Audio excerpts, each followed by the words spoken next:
On June 17, 1777, the British launched an attack against the colonial forces. This famous battle would come to be known as the Battle of Bunker Hill, and even though the British managed to win, they still suffered extreme losses of around 1,000 soldiers. But what if instead of encountering colonial forces, they encountered modern-day soldiers? Now, we don't know what caused this rift in time, but for whatever reason on that fateful day, instead of the hill being controlled by colonial forces, they were in the control of modern-day soldiers. And the British had no idea, so they started their attack. Now, the first wave consisted of about 120 British soldiers. Now, back in these times, guns couldn't fire nearly as far as they can today. So what the British would normally do is go into formation before starting their attack. But today, things were a little different. The moment the British made it off the beach and began to line up to prepare for their attack, they were immediately bombarded with bullets. At first, they must have been in shock, wondering how it was possible for these enemy muskets to be firing so far. They had no time to prepare a formation, they had to just rush straight into battle. And at this point, it was easy pickings for the modern-day soldiers. While the British were firing muskets that took forever to reload just one shot, the modern-day soldiers were going crazy,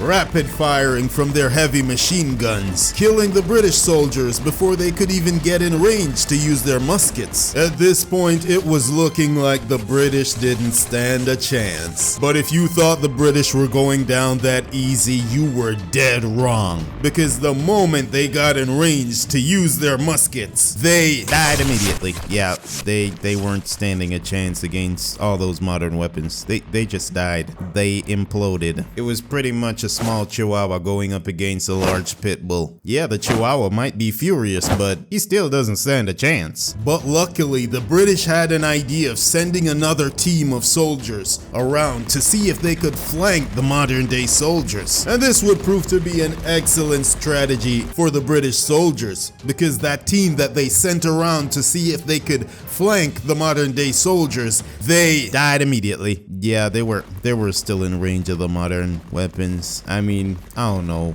They just died. I mean, can you imagine going up against these guys? You're firing a musket that you fire one shot and it reloads, and these guys are just spraying bullets rapidly. I don't see how they stand a chance. These guys even have body armor. They have nothing. They're wearing a bright red and white coat in the middle of a green field. Like, I don't think there's a way you could stand out even more.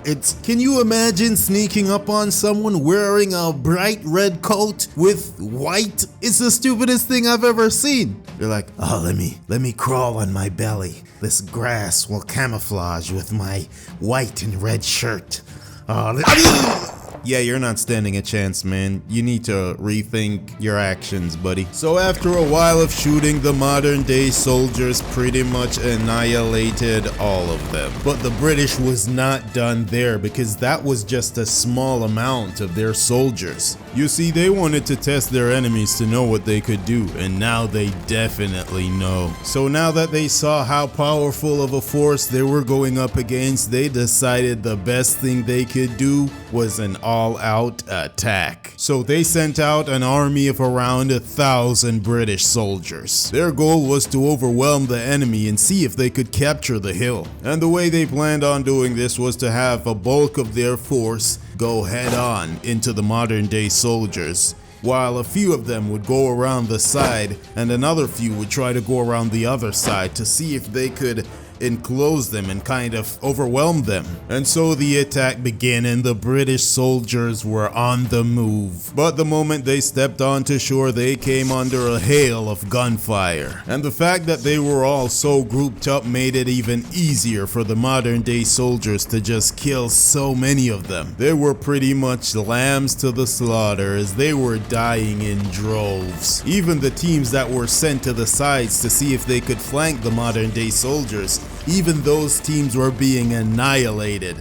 No one was being spared. And it didn't need to go on like this for much longer, because just after a few seconds, the British army was annihilated. I mean, listen to those sounds of bullets just swooshing past them. Can you imagine being out here. You have no idea who these guys are, and then you just come under a hail of gunfire like nothing you've ever even heard of. This is crazy. And after a while, pretty much all the soldiers were dead. I could only find a few of them alive, like this guy right here. Now this guy, his name is Tim. Now Tim does not want to be in this war actually.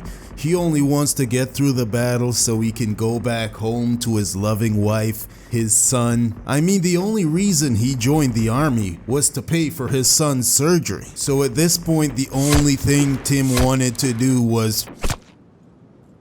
Yeah, Tim's dead.